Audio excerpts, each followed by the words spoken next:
Your Excellency, the former governor of Rivers State and the Honorable Minister of the FCT, distinguished invited guests, ladies and gentlemen. Thank you for the honor of this invitation to give my own little contribution. But I will use this opportunity to tell a little story. In 1995, a team of soldiers, policemen, and DSS visited my house in Kaduna. It was a journey that began and lasted for 4 years. I was picked up from Kaduna and brought to Lagos together with the late General Shehu Sani. From the airport, we were led to the DSS headquarters. There we met President Olusegun Obasanjo. Unfairly for the soldiers, they handcuffed me and did not handcuff Obasanjo or Shehu Sani. And Obasanjo looked at me and said, "Who are you?" I said, "I'm Shehu Sani." "Did you steal something? They are handcuffing you." I said, "I'm an activist." I was then the deputy chairman of Campaign for Democracy. We were taken straight to Kirikiri maximum prison.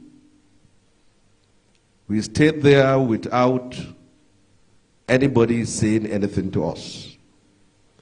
When we arrived at Kirikiri prison, we were given our blankets and a plate of food. Obasanjo asked, "What is this for?" I said, "It's what you're going to use to cover yourself from mosquito, and this is the plate for you to eat." We were then moved from that to and allocated ourselves. When the armed robbers there saw Obasanjo, they started shouting, insulting, and naturally for those of us that are human rights activists, we were popular with inmates. And then I said, "Okay, you are a commander outside, this is where I also command. And now I have to talk to the inmates to calm down. No matter the grievances you have about Obasanjo, he is now an inmate." After we were kept in prison, we were then transported from the prison straight to a military tribunal. I was handcuffed again, and the two generals were not handcuffed.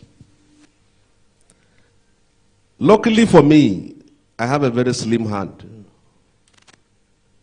So we have a way of using soap and remove our handcuffs from our hands.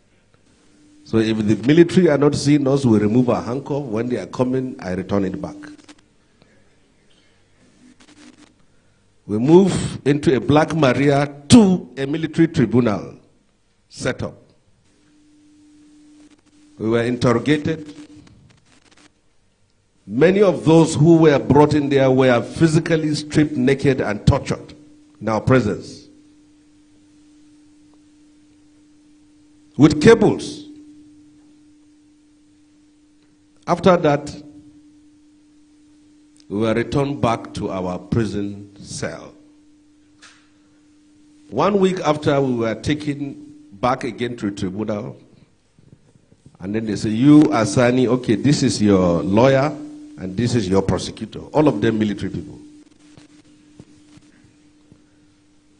My prosecutor spoke for 5 minutes. My lawyer asked for a lesser sentence without asking me what I have done.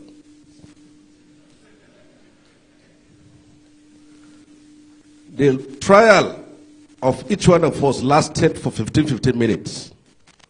I was sentenced to life imprisonment for treason. At that time, Dr. Beko Ransom Kuti was arrested and brought to the prison. He was also sentenced to life in prison. The late Yar'Adua got death sentence.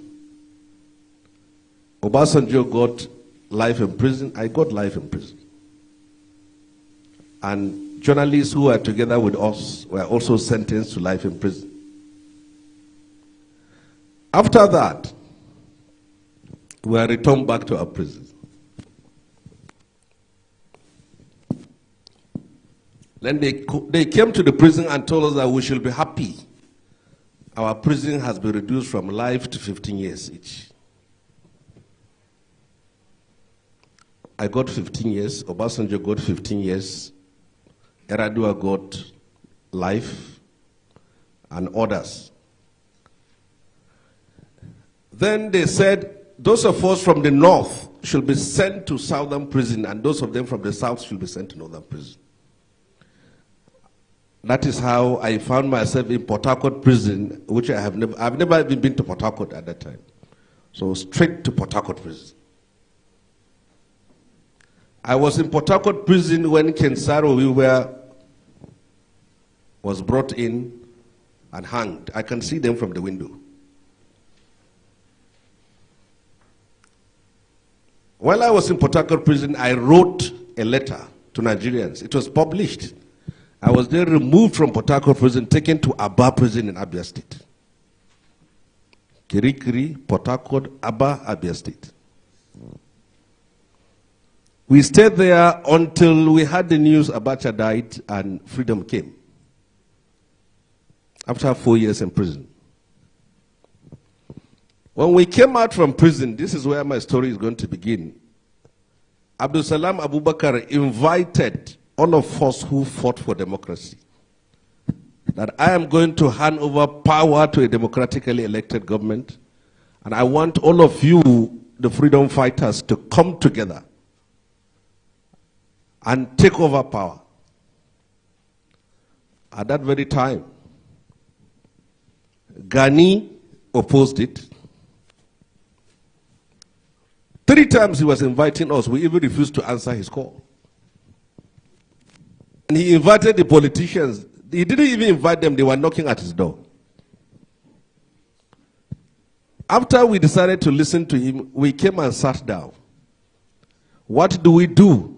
We are just coming out of it. That is what the ANC in South Africa did. After the struggle, they took over political power. But after our struggle in 99, 98, 99, we made a fundamental mistake and said, we are not going to cooperate with the military. Michael Zokome is sitting here, is one of those who opposed that we should not join.